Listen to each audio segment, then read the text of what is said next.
It's Christmas week, and Mets fans, they're checking their phones like kids checking the tree, waiting to see what Santa's bringing this offseason. Or not bringing this offseason. But not everything deserves excitement, and not everything deserves panic. This week on Straight Outta Flushing, we're breaking down what really matters and what Mets fans should and shouldn't overreact to this Christmas. Joining me for this conversation is someone Mets fans know very well. Matt Ibanez, co-host of the Till Mets Do Us Part podcast. Matt, he brings a fan-first perspective, but here's the thing. He's always grounded in reality, no hot takes, no panic, not at least that I've seen, just honest Mets talk, and that's exactly the kind of voice you need for a conversation about what really matters for the Mets this Christmas. Matt, what's going on, man? How you doing? I'm doing well. Dexter, how are you, man? Thank you for having me on. Always a pleasure. No, man, I'm good. Hey, just getting ready for the holidays, Christmas season. Glad you are well and everything that's going on here. Mets fans, it's maybe not been the best offseason start right before the Christmas season, but we'll see how that goes. But we're going to have a good conversation around things here with the Mets. Yeah, we're going to have a good one. And here's what we're going to do, just to let the people know. We have a couple of different segments that I'm going to go through with Matt here that we're going to try to talk about and try to see, what really matters with this Mets team as we approach the Christmas holiday. So, Matt, the first segment I've got here is the noise around the Mets and the reality. We're going to try to set expectations here, okay? Because you know this, every Mets offseason, and particularly this one, coming off the 2025 season, it's got a lot of noise, right? We got rumors, you got speculation, reactions. So let me ask you this. Right now, what's the biggest thing that fans are reacting to that you think deserves more context than it's been getting thus far? I think it's this idea that the Mets don't want to spend money. I think that a lot of fans are hell-bent on thinking that this team penny pinching after Soto and things of that nature, and they watch some guys are not going to do it. And I think that that's misplaced because I honestly feel that, this team wants to spend money, but they're going to spend it properly. It's not that they're being cheap. Obviously, the payroll speaks to that as they're number 2, number 3 in baseball when it comes to payroll. Obviously, you're always going to play this up and down game when it comes to luxury tax. You don't have to pay penalties and stuff like that. But, we've seen this team go out and spend. They got you Juan Soto last year for $765 million. I honestly think that the idea that they don't want to spend is improper. I think that they just want to spend on the right players. Now, that brings forth a whole other conversation about who fans think the right player is. Mm-hmm. But I think the idea that this team doesn't want to spend or that they're penny pinching, I think that section of fans that believe that, I think that's a little bit off. So I want to follow up with you on that too, right? Because there is a lot of that speculation among fans about what's the intent of this Mets front office right now, right? And then the optics surrounding this team, particularly in the week of the winter meetings when they lost Pete Alonso and they lost Edwin Diaz, the optics around that hasn't been good.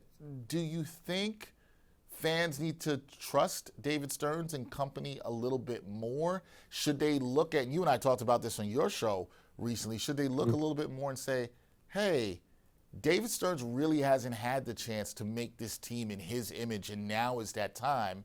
But I'm going to push on that because some of the fans are concerned is the image is bargain basement hunting. It's not big game hunting, right? It's that kind of thing. Is that fine for fans to feel? I mean, I'm not telling you how to say how fans should or shouldn't feel, but do you think that's logical to feel that way? I can understand why fans feel that way because when you have the richest owner in the sport, you think that you're just going to constantly throw cash at everything and get every big-time player. But that's not always going to be the case because it's about getting the right player. And I know people can look at other teams that spend a lot of money to this point. Like you're seeing like Baltimore, who has a very rich owner now, that they're going out and spending money. We've seen the Dodgers. Everyone says, oh, they spend all this cash. Like this is what you're supposed to be doing. They're getting the right players for their team in that given moment. I honestly think that, when it comes to the Dodgers for, 7-8 years, they weren't spending any money. And the money that they were spending wasn't money well spent. They were focusing more on what the Mets are doing right now, which is how the Dodgers became what they've become, which is, building the farm and building that infrastructure and working from within, and then spending on the right players, like extending Mookie Betts and signing Freddie Freeman and obviously signing Shohei Ohtani, which is a generational sign. The Mets are trying to do that as well, and I think that that's where I think fans need to instill trust. I know they don't want to right now, but these are the same fans that every time you throw out a player that's out there right now and you say, oh, you're going to sign, X player, let's say Cody Bellinger for 8 years. And then the fans go, no, I don't want that. But wait a minute, you just said you wanted this player. It's like, I think the fans just want action because it's been so slow. So I understand the frustration, but I do still believe that you should trust this process because again, you haven't seen something like this for the longest time. And I think that this is something that this team has needed for a very long time to finally build a team properly. So I get the action thing, right? I get wanting to see the action, but I also will say baseball, offseason in particular, is different to other sports, can be quite lengthy, right? It can take some time. We've seen very moves, slow. Yeah, we've seen moves made in late December, early January, late January, maybe a week before spring training. We've seen all that before. So when you look at that and what you were trying to put in context there, do you think patience matters for the fan base now at this point of where we are in December approaching Christmas? Does patience need to be instilled from the fans now more than ever because the front office seems to be showing it? So maybe the fan base needs to be a little patient too? For a team that hasn't won since '86, I get why fans are impatient in Fair. that sense. I understand it, I do, but especially with the holidays coming up, things tend to slow down when it comes to baseball because obviously people are with their families and people are taking a step away. So if nothing happens in the next call it 2-3 days, then I don't think you're going to see much action happening until bordering the new year, if not into the new year. But if you just look across baseball, outside of a couple of bigger signings for some teams, it's been very slow. I think teams are slow playing because they don't know what's going on when it comes to contracts and what might be for the CBA coming up next year.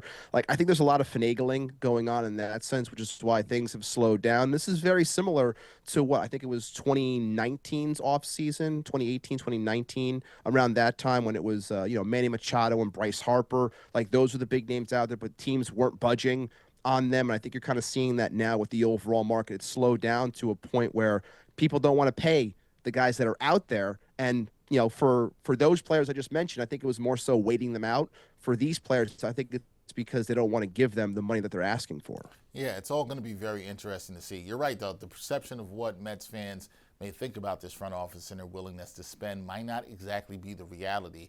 So we got to be patient. we got to wait and see. Okay. Always got to wait and see, right? We might be more patient than most, Matt. So I don't know.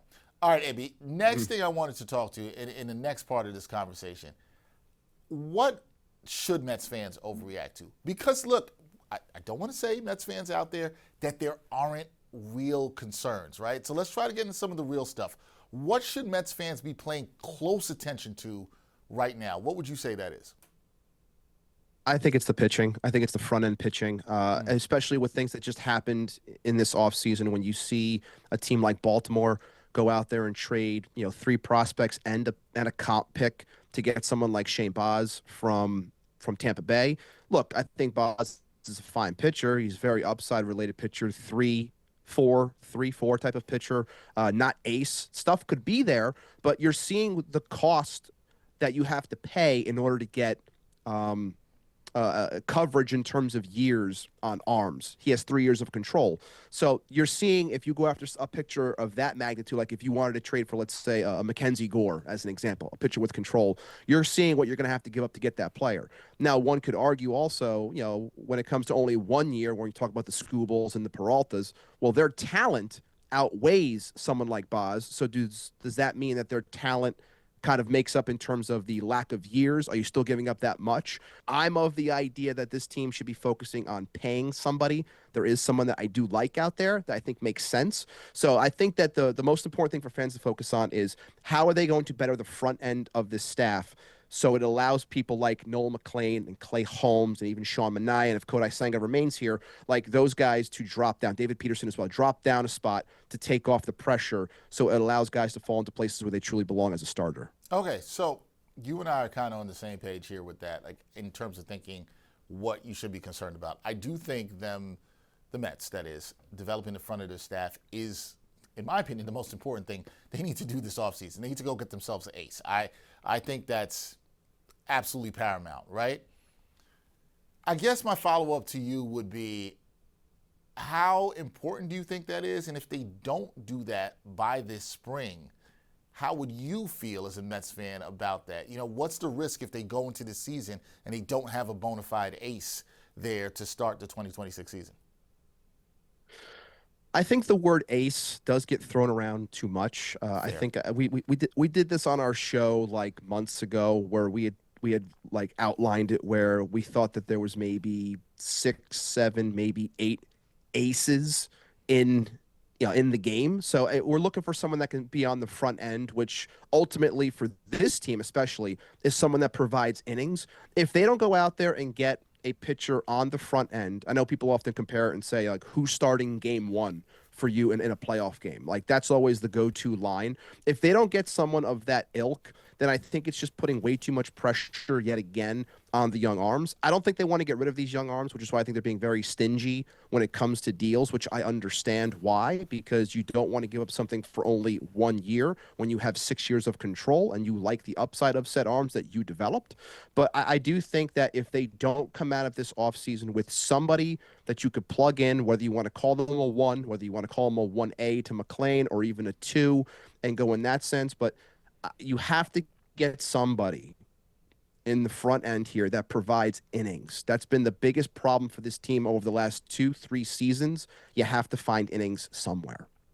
Okay, Ibby. So here's the other thing for me, and maybe this is where I might say, okay, this is a bit of a concern for me. It's what's the organizational direction right now for this team, right? I think there are some Mets fans that are maybe concerned, okay, well, how are they trying to get an ace? What kind of ace are they looking for? Do we really know what David Stern's plan is around this team and how he wants to build it in his own vision? It kind of ties into the first part that we talked about here, but is that a concern for you that maybe the organizational direction of how they want to build this team isn't necessarily clear? It doesn't really bother me all that much, mainly because, I feel that when there's silence for a front office, it bodes better in terms of how the organization is run. I think as Mets fans, we're so used to everything playing out in front of the media and through the media that when we don't hear anything, we kind of act as though that we're being, kept out of the loop. But to me, that tells me that this team has a tight ship and that they're playing everything close to their vest. And then when you need to learn something or know something, it'll happen, which is what every move has been to this point because no one has seen it coming. And I think that of course, that frustrates fans, that frustrates media because they have nothing to report on and they just assume that nothing's happening. But, at the same time, people love that when they get hit with something that they like. I think right now, fans are just, they're not liking where things are going because it's being slow played and, it's kind of tough to see the entire picture right now, which is why every move to this point has kind of been, wait until you see the next part, wait till you see the next part. Like putting that puzzle together is taking a lot longer than people want to, that are comfortable with, obviously. But I don't think that it's an issue that they're not straight up telling us, hey, we're going to be doing X, Y, and Z. I just think that there's a lot going on. I think there's a lot of irons in the fire, and we'll see things as they play out when they actually play out. Yeah, all we can do is wait. I understand why people, fans, even myself, might want to know some of the information, but got to wait and see. Okay, Ibby, let's flip it here. What are Mets fans overreacting to that, probably you would say doesn't matter as much as it feels right now? We just talked about things that Mets fans should overreact to, they should be concerned about, but what are Mets fans overreacting to that might not be that serious? What the owner tweets about. Seriously, like what the owner is tweeting about, in my opinion, like doesn't matter. I know it's maybe it's a little recency bias. I mean, because there's plenty that fans are overreacting to, but when I see my phone blowing up over, the idea of, who is he going after? Is he going after, this paper? Is he going after the fans? Is he going to issue an apology? Like he has a lot of nerve, all this stuff. Like, I don't think stuff like that matters. I really don't. And it's just, I think it's just putting a microphone to the smaller voice because as much as people don't want to realize this, the internet and social media is a small sector of a fan base. It's not always the entire vibe of an overall fan base. If you see things at City, it's a lot different than what you hear and see online or on the radio, stuff like that. So I think whatever he is posting, whoever it's about, like, it doesn't really matter. Look, there's context to all of it, and it does matter in the sense of what's been said about money, this and that. When you equate everything, then yeah, like, they're going to be over $320 million because of arbitration and all the money that's still to come in. So no matter what, they have holes they have to fill. They have signings they still have to make. So that money is going to be higher than what is being said it's going to be. So again, it's being able to just look at something at the surface level and then react to it. Who cares what the owner says? In the end, it's all about results. Go out there and win. Stuff like that doesn't matter, moving forward. In the moment, people think it does because of what we just said. It's been so slow. We're just, reacting to any morsel of information that comes out. So that's why I think everyone's just running amok with it, which is just ridiculous. But stuff like this in the end, in the long haul, doesn't mean anything. It really does. Yeah, at the end of the day, you got to win, right? And now. Look, I will say this too. I understand why fans like and I'm also going to put air quotes again, the so-called transparency that you might see from Steve Cohen on Twitter. And I really say so-called because I'm in agreement with you. Some of the stuff is, so playing a little PR to the fans as well too. And I mean, that's cool. I'm not saying there's something wrong with that. That's fine. But how real is it? And what are you really, learning about that about anything with the team? At the end of the day, you're right. The moves are going to be the moves. How they play on the field is exactly how they're going to play. Let me know how you feel about this, because I think what fans are overreacting to is the fact that the team hasn't made a big move, right? Something hasn't happened early. And it'll go back to something I said earlier, Ibby, which is the baseball offseason's way too long. You cannot judge the offseason in December, even before Christmas. And I think not all, just hearing you out your point about social media. It's a small segment of the fan base. But we have seen some people overreact way too early about one big move not happening yet, and there still could be a big move to come. So that's for me. I think that's the thing Mets fans necessarily shouldn't press the panic button about. We could wait and see, but it's patience. Not everybody has that there. All right, next segment we're going to move to. Let's try to take a perspective check on the Mets. So when you zoom out where we are right now before Christmas, where do you think the Mets are compared to where some fans might think they are? What do you think is the most misunderstood thing about this Mets offseason, at least where it is now, where it could possibly go? What's most misunderstood about some in the fan base about this Mets offseason? I think that this fan base believes that this is a bad team. I think that that's where I disagree. I think that it's an incomplete team, yes, and that's where we keep on talking about patience and things, and allowing things to to come to fruition and play out, so you can actually see a finished product. Which is why, look, I understand, because we're doing a show right now. I do a show. There's plenty of content creators and people that that get paid to talk about this team on the daily. So you want things to talk about. So clearly, if nothing happens, you're going to be judging things based off of the now as opposed to waiting. I get that. But I just think that they're an incomplete team. Yes, you have to be patient. I think it's wrong for everyone to look at something as an absolute. Like we're seeing things like, oh, this is the Mets lineup now. This is the Mets now. Like, it's, yes, at this second it is, but there's still so many free agents out there, so many moves that you keep on hearing more and more about the trade market. We're seeing things slowly come together. It just feels like it's a waiting out process, and eventually there's that avalanche is going to come. Like, there's going to be a roll of moves that happen amongst baseball as well as the Mets that help make this team better, because like I said before, there's too many openings, there's too many holes, and they know that they have to fill these needs, because not everything is coming from within, because they don't have the players to fill those needs from within. So that's kind of where I am. Again, it plays back to the patience, but people thinking that this is a bad team, I think it's an incomplete team at the moment. I like the word incomplete. I feel that's exactly what describes this Mets team. I think they are incomplete. Curious for me, let me ask you this, because I think what might be misunderstood about this Mets team, and this kind of ties back into the front office, maybe we're not giving the front office enough credit. And this is just fans, media, we're not giving them enough credit. Maybe the front office and David Stearns has learned some lessons from things that have happened recently in the Mets. I think there's and you tell me how you feel about this too as a Met fan, around the Mets there can sometimes be this segment of the fan base where the sky is always falling, or this is the same old Mets, or this is what you've seen before, except maybe it's not. Maybe this organization has learned about patience. You've seen what you've done developing the farm system, right, in recent seasons. You mentioned that about how they're trying to get to where the Dodgers is. Do you think fans maybe misunderstood also that David Stearns has looked at what's gone around with this franchise? David Stearns grew up a Met fan. Steve Cohen was a Met fan before he bought the team. They know the fan base maybe a little bit better than, I think maybe put on out there. But do you think they've learned anything recently from how their first couple of years on the job and also how the Mets have been running the past?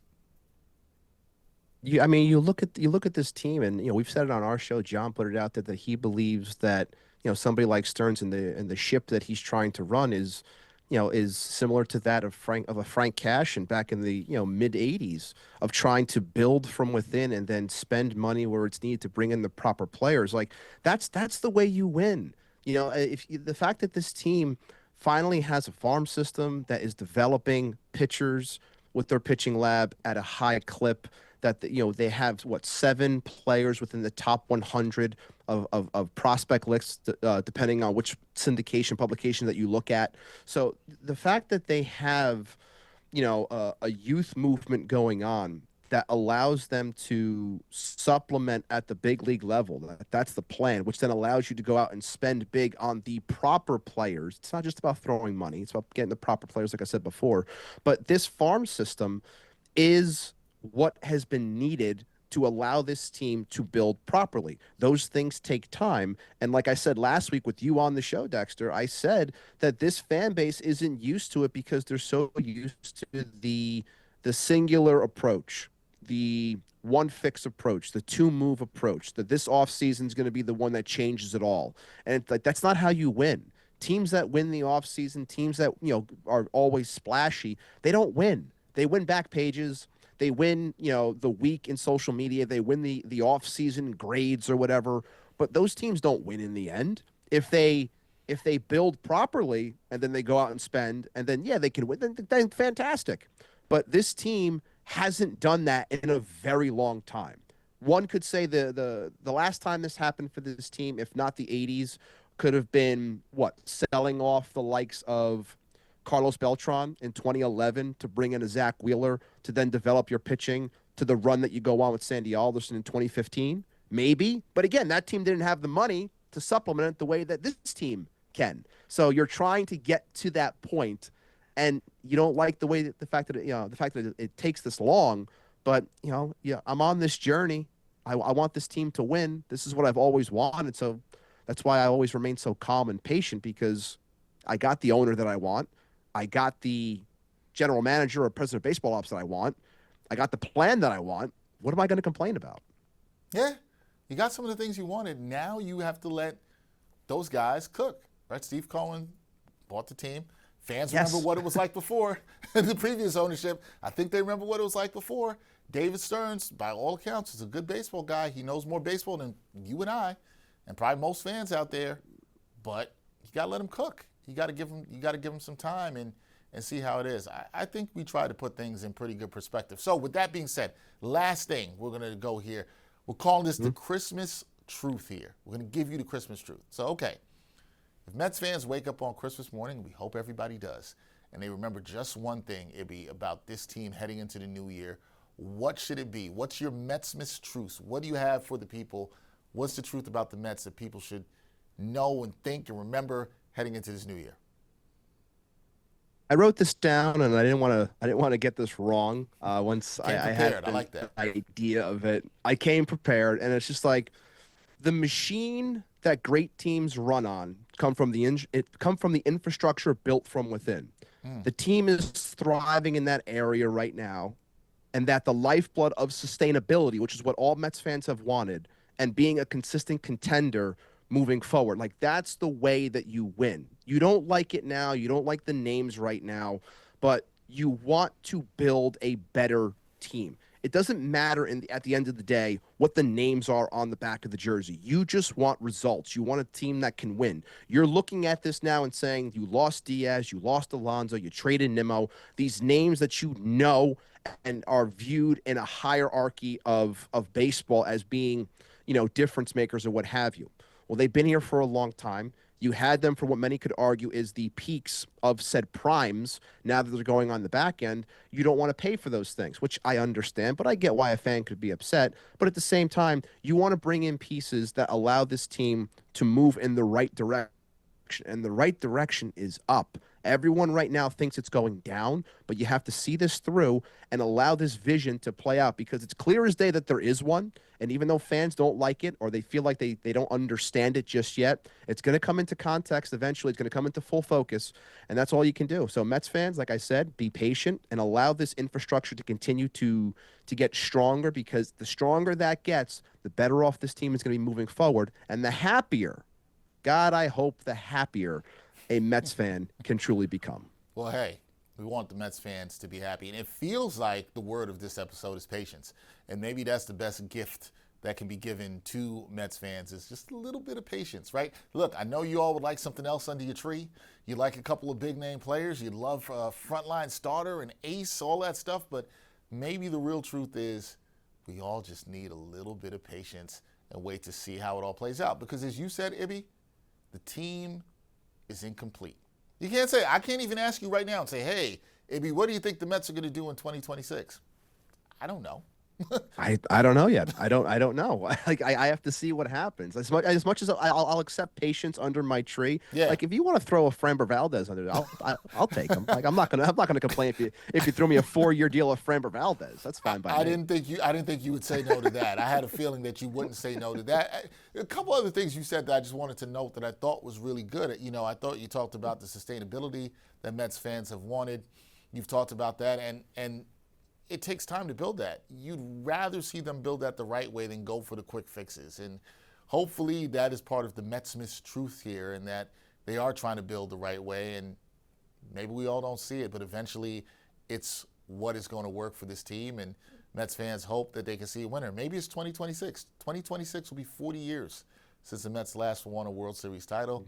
We'll see if they're able to do it again. Maybe it'll be later than that, but some sustainable success would be fantastic. That'd be a fantastic Christmas gift, along with the patience, maybe along with a frontline starter for Mets fans like Matt Ibanez. That is Matt Ibanez. Check him out on the Till Mets Do Us Part podcast. He's a co-host there with our friend John Sapanaro, who does a great job. They do a fantastic job. Thank you guys for having me on your show last week. I'm going to have you both on Straight Outta Flushing in 2026. That's going to be a gift for the people that we are going to talk about. Matt, I appreciate you, man, for coming on Straight Outta Flushing again. Thank you so much. Thank you, Dexter. It's always a pleasure coming on, talk with everybody. Hopefully people are kind in the comments when it comes to my patience, but we will see. I'll be following along with that. But all in all, thank you so much. It's always a blast. No, man, thank you. Happy holidays. Merry Christmas. Happy New Year to you. And to all the fans out there, happy holidays. Merry Christmas to you. We'll catch you next time. Another edition of Straight Outta Flushing.